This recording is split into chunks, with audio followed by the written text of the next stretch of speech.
Hey everyone out there on YouTube. Now, being the economics freak that anyone who knows me knows I am, I had the strangest compulsion to go onto YouTube, type social democracy into the search bar and see what I came up with. And I actually found this really interesting video by this guy from Norway. You can see his picture there. He looks pretty young. And he's saying pretty much, Americans don't understand social democracy. And he's implying that if they did, they would accept it as their political system. Now, if you don't know what social democracy is, if you think of the political line, it's in between progressivism and socialism. It's to the right of socialism, but to the left of progressivism. It's pretty much the economic system throughout Europe. And I would say, well, it's breaking down now, but this video was made back in 2009. And I just wrote down his points, and I'm going to go through and debunk them, so I hope you enjoy this video. Okay, so the first issue he talks about is the issue number one for social democrats, which is universal health care. He says, Americans think that in a social democracy, the state decides who, what, when, where, or how you'll get treatment. Universal health care is actually just the safety and security to get treatment when people are ill. They can take any treatment at all. The state is just ensuring the health of those who can't afford it, and he actually concedes that it'll probably be a lower quality than private insurance. Now, there are two ways to address this argument, and I'm going to go in the first way and be pedantic about it. I'm going to say, are you going to insure Botox injections and plastic surgery? Because if you are, you're fiscally insane. But if you're not, I could make the argument that you're not insuring all treatments. But the better way to go about this argument would be to say, look at America, where we're only half socialized in the medical care arena. We have, Medicare and Medicaid, but we do also have private insurance. The FDA, a government agency, has already engaged in this kind of, it costs too much, we're not going to pay for it mindset, where it's kept certain drugs from coming on the market because they don't feel the benefits outweigh the costs.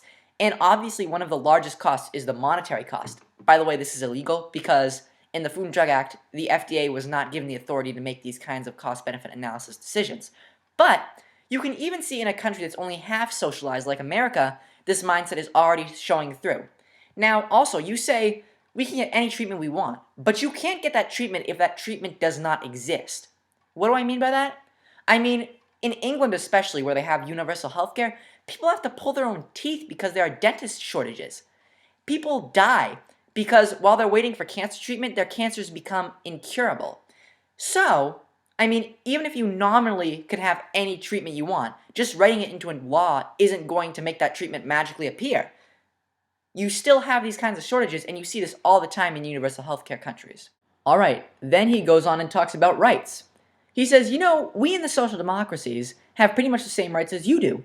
The police can't just arrest us without proper cause or position. They can't search our houses without a search warrant. We have the right to remain silent, go to court.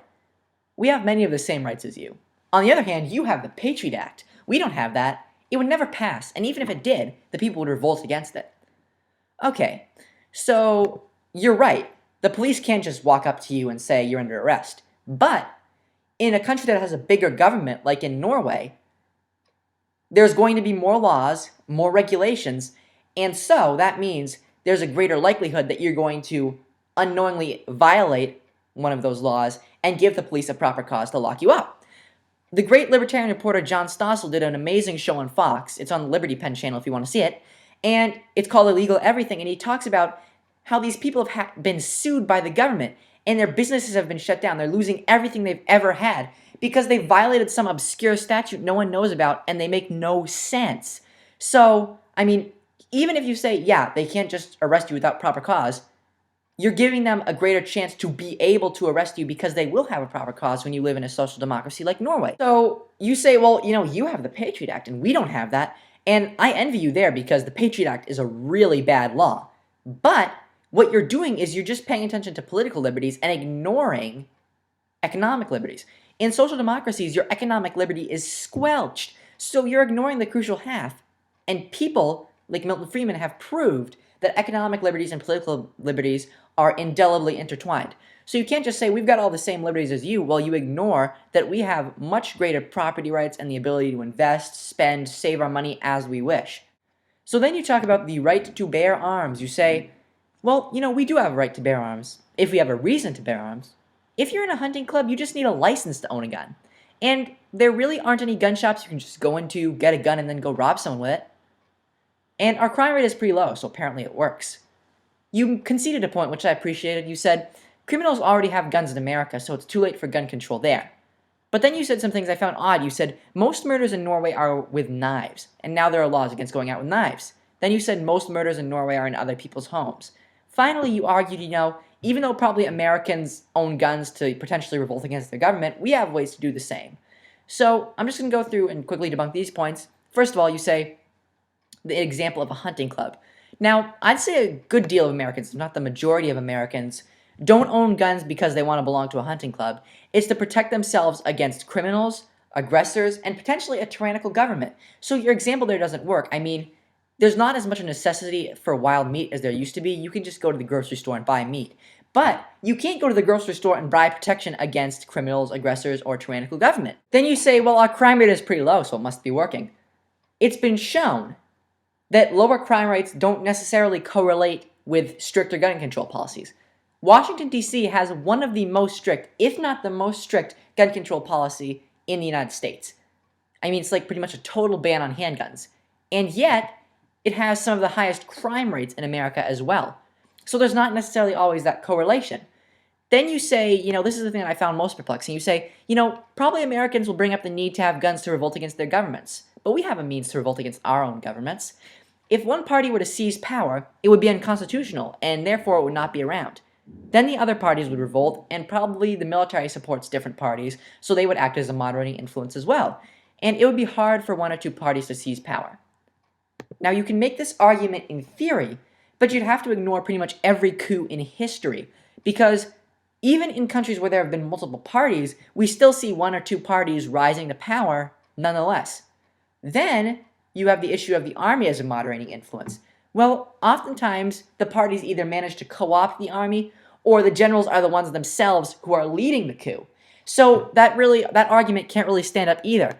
And the thing where you say about because it's unconstitutional, if that's true, then how can our government be doing so many unconstitutional things if just because it's unconstitutional, it's not going to be allowed? The Constitution isn't going to grow arms and legs and be like, I'll defend myself. No, we have to have someone upkeeping the Constitution.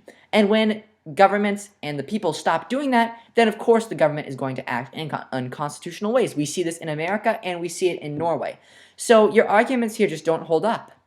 So he has a whole section dedicated to welfare, but I'm running out of time, and actually there's less disagreement than I might have thought, because he talks about unemployment insurance, and I do support unemployment insurance. Unemployment is one of the few states where someone can truly not provide for themselves, and I think if we unleash the economy, then of course there'd be less unemployment and less unemployment insurance. But what we've got to remember here is what social democracies do.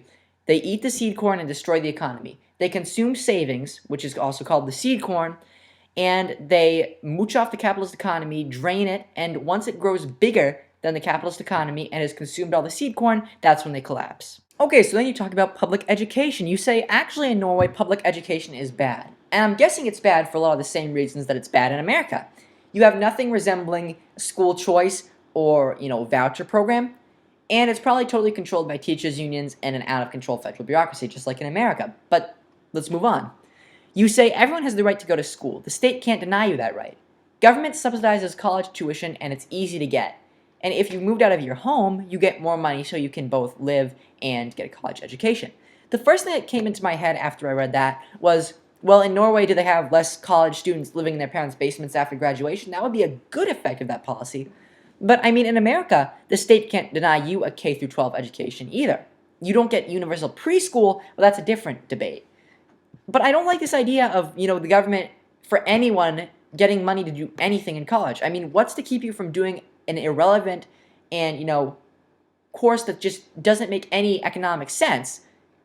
Like, basket weaving or studying some dead language. I mean, it's not going to get you any money in the real world, and all it's doing is costing the state and taxpayers money. So this is just like throwing money in any direction, saying, here, take some tax money. I mean, if it was going to be for people who graduated on the top of their class to go study astrophysics or engineering, that would be different. And, one of the reasons that college tuition has been able to be so high is because the government has been stepping in and subsidizing it at every turn. If people couldn't go to college because they couldn't afford it, because of law and supply and demand, the price would have to go down. But because the government keeps stepping in and subsidizing colleges and college tuition, they've been able to charge these insane prices, and the taxpayer is getting ripped off. Okay, I've gone through your video, I've debunked all your points. Free market rocks, government intervention knocks into price system barriers, making the situation hairier. Thanks for watching, and Europeans don't understand capitalism.